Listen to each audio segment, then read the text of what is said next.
अस्सलामुअलैकुम। आज मैं आपके लिए लाई हूँ एक बहुत ही मज़ेदार बनाना शेक। आप देख सकते हैं मैंने जो बनाया हुआ है कितने मज़े का लग रहा है। It's really very delicious. आप इसके बबल्स देखें, कितना क्रीमी, कितना जूसी और मज़े का शेक मैंने रेडी कर लिया है। आप अगर जानना चाहते हैं कि मैंने ये इतने मज़े का शेक कैसे तैयार किया है, इसके लिए आपको मेरी वीडियो स्टार्ट से लेके एंड तक देखनी पड़ेगी।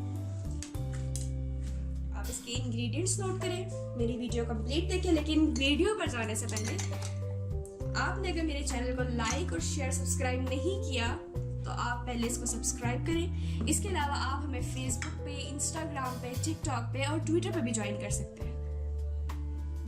तो चलते हैं अपनी आज की वीडियो की तरफ। बनाना मिल्क शेक बनाने लगे हैं तो उसके लिए मैंने दूध लिया है 1/2 लीटर। 4 मैं बनानास यूज़ कर रही हूँ। आप अपनी क्वांटिटी के मुताबिक बनाना ऐड करें। अगर आप ज़्यादा बनाना चाहते हैं तो बनाना की क्वांटिटी भी इंक्रीज़ करें और इसके साथ साथ मिल्क की क्वांटिटी भी आप इंक्रीज़ कर दें। उसके बाद हम क्रीम डाल रहे हैं इसमें 2 टेबल स्पून्स। खजूरें मैं इसमें डाल रही हूँ 5 to 6 है। इसके मैंने सीड्स भी रिमूव कर दिए हैं। और शुगर मैं इसमें डाल रही हूँ वो है ग्राइंड की हुई बिल्कुल पाउडर्ड फॉर्म में 2 टेबल स्पून। थोड़े से बादाम लिए हैं और उसके साथ बादाम के साथ हम ले रहे हैं, ये देखें, खोपरा। इसको मैंने बिल्कुल बारीक बारीक सा क्रश कर दिया। इसको हम ऐसे यूज़ करेंगे। तो चलिए अब स्टार्ट करते हैं। सबसे पहले हम जग में डालेंगे बनानास। इनका स्किन मैं रिमूव कर देती हूँ इस तरह से और इसको हम डाल देंगे जग में काटे बगैर। इसी तरह से हम डाल रहे हैं। सेकंड बनाना का स्किन रिमूव करेंगे और इसको भी इस तरह से डाल देंगे।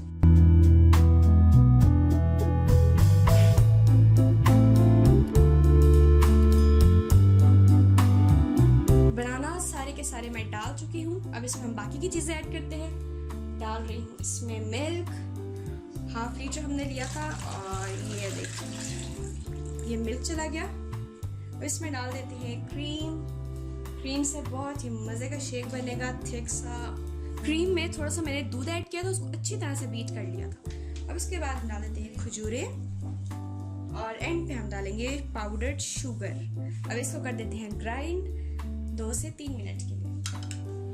तो बनाना शेक रेडी हो चुका है। आप देख सकते हैं कितना मज़े का झाग वाला और थिक सा रेडी हुआ है ये। इसको हमने अच्छी तरह से ग्राइंड कर लिया था 2 से 3 मिनट के लिए और आप देख सकते हैं कितना ये डिलीशियस लग रहा है। तो चलिए अब हम इसको कन्वर्ट कर देते हैं एक आईसी जग के अंदर और ये हमने डाल दिया और अब इसको मैं ठंडा सा इंजॉय करूँगी। आप भी लाजमी बनाएं। मुझे फीडबैक में बताएं कि आपको मेरी आज की रेसिपी कैसी लगी है और मुझे दे इजाज़त। अल्लाह हाफ़िज़।